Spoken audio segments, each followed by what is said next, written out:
Reported earlier that scores of SABC staff are picketed today countrywide against the planned retrenchment.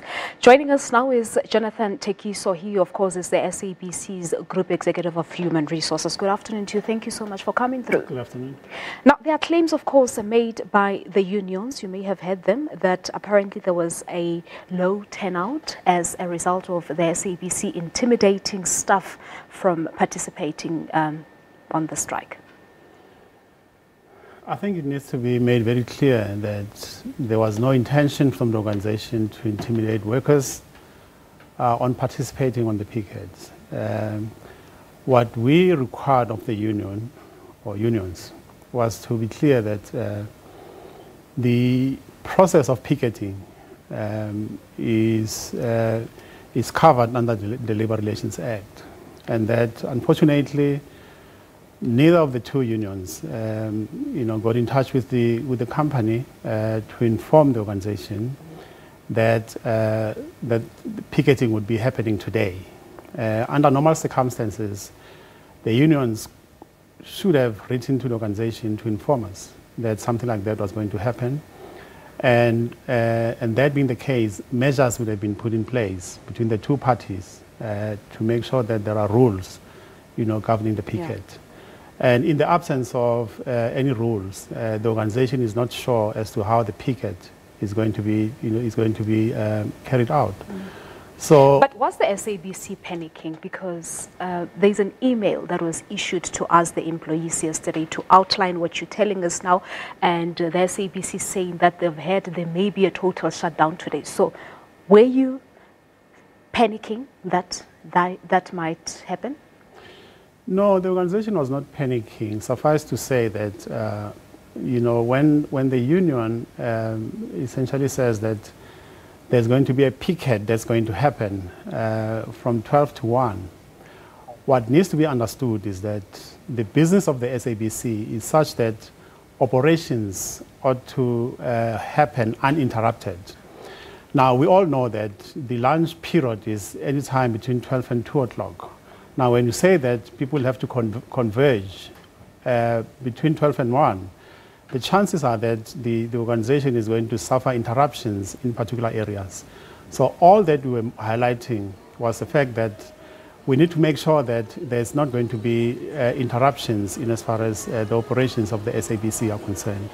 And that's essentially what we were trying to explain. But there was no panic from the organization's point of view, because the organization has made sure that there were contingencies, contingency measures, put in place to avert any possible interruptions. But the point to be made was the fact that it would have been disastrous for all employees to have joined the picket between 12 and 1. As we know, lunch is staggered.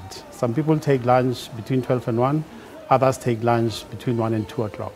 That's the point we're trying to make. So, in terms of responding to today's memorandum, when will the SABC do that?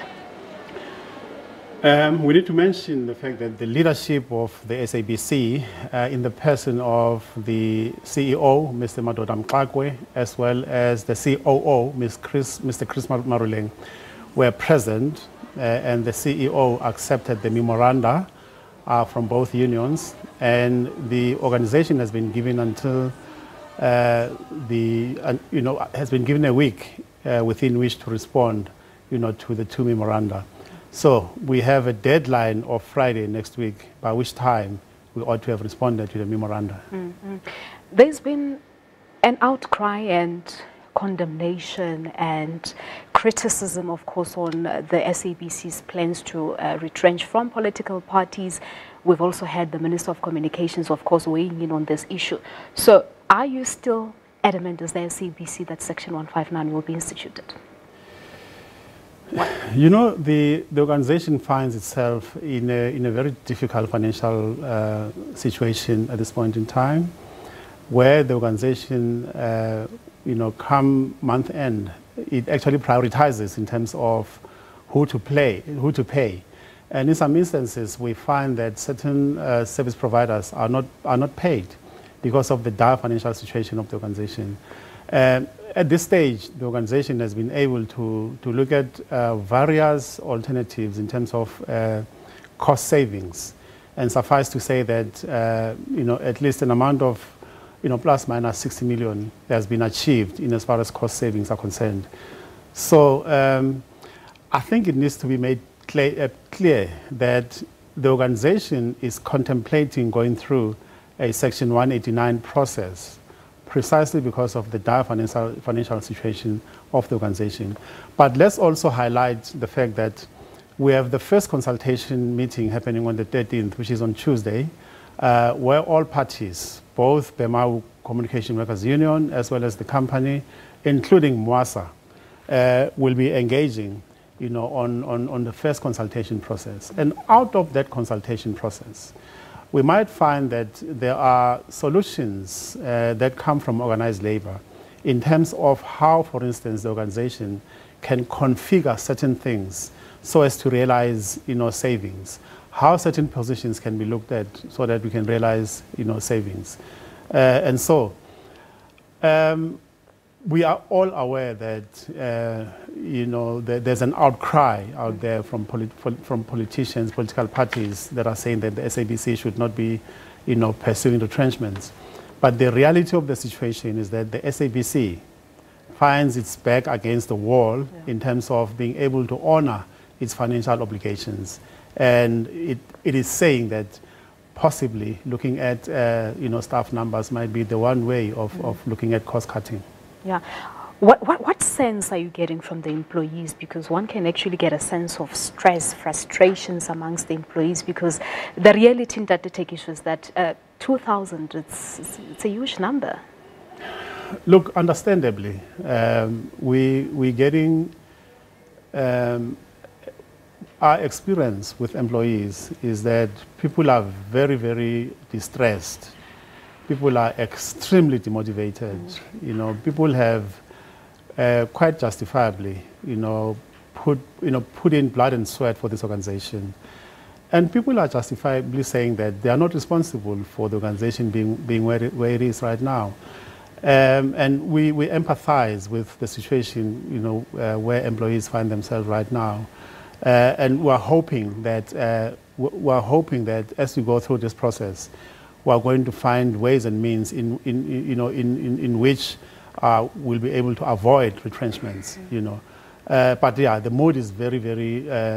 People are very demotivated, very distressed, and it's understandable. Justifiably so, as you said. Yes. So from the CCMA talks next week, you said on what? On Tuesday. Are we likely to see positive news as employees of the SABC come out of that particular discussion? Because we do know the standpoints of the labor unions. We know what CW and BEMAU and MWASA want.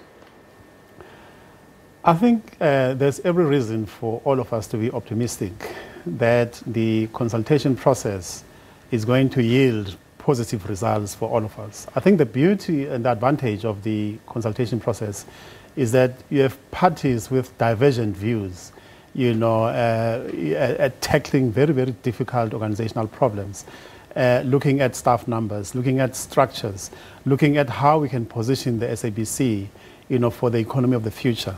And, from where I see it, from an HR point of view, I'm very, very optimistic that there might be possibilities that we can avoid, going through a retrenchment process. But it is only going to be through all of us engaging creatively to try and find ways and means to avoid retrenchments. All right, time constraints. We have to leave it at that. Thank you so much for coming through. It's a great pleasure. All right, many thanks there to Jonathan Thekiso. He is Group Executive Human Resources, of course, talking to us about the picketing that happened at all the SABC offices. And Mr. Thekiso saying that the SABC never intimidated any staff members in terms of participating on today's picketing. All right, that's it for us.